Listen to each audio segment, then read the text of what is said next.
The red dust of Douala clung to Thierry's worn-out canvas boots, the only proper football gear he owned.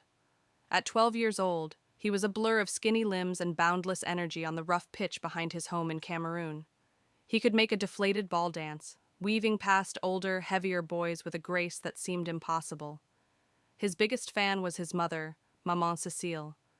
She sold roasted plantains by the roadside, her hands smelling of smoke and sweet oil, but she never missed a chance to watch him play.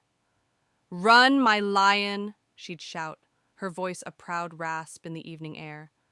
She believed in him with a faith that went deeper than his own dreams.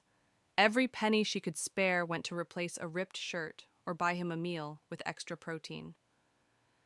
Then, one scorching afternoon, a miracle arrived. A scout, all the way from Spain.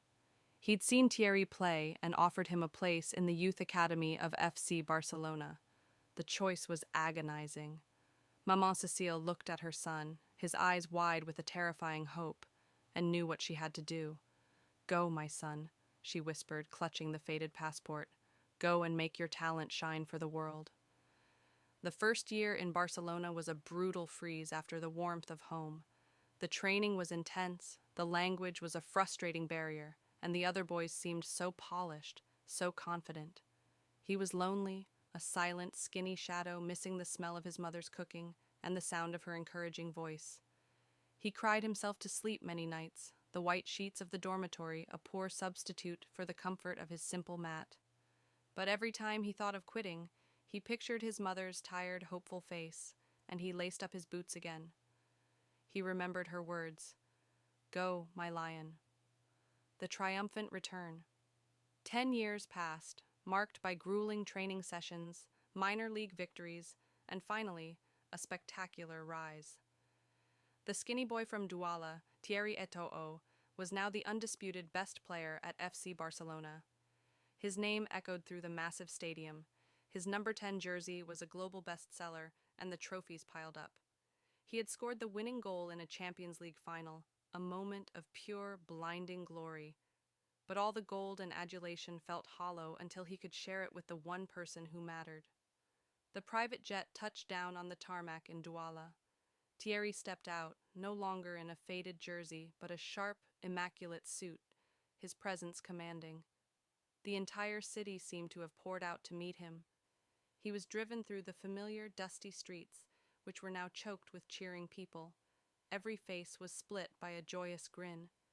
They shouted his name, "Thierry!" They pointed to the dusty patch of ground where he had learned to play. When he reached the small, brightly repainted house, Maman Cécile was waiting. She hadn't put on a fancy dress. She was in her best wax print pain, her hands now clean of plantain oil, clutching her chest. He fell to his knees before her, burying his face in her shoulder, the smell of her familiar scent finally washing away all the years of homesickness. She didn't say, "I told you so." She didn't need to. She simply held him, her successful son, her champion. "Welcome home, my lion," she murmured, tears of pure pride tracing paths down her weathered cheeks. Thierry stood up, tears blurring his vision. He didn't show her the medals, the golden boot, or the keys to the new house he'd just bought her. He just looked at her, his love and respect a fierce, burning light, and he knew. This was the victory that truly mattered. Everyone who had gathered, neighbors, old friends, even his former teammates from the dust pitch, cheered, not just for the football star, but for the boy who had never forgotten the woman who helped him take his first giant step.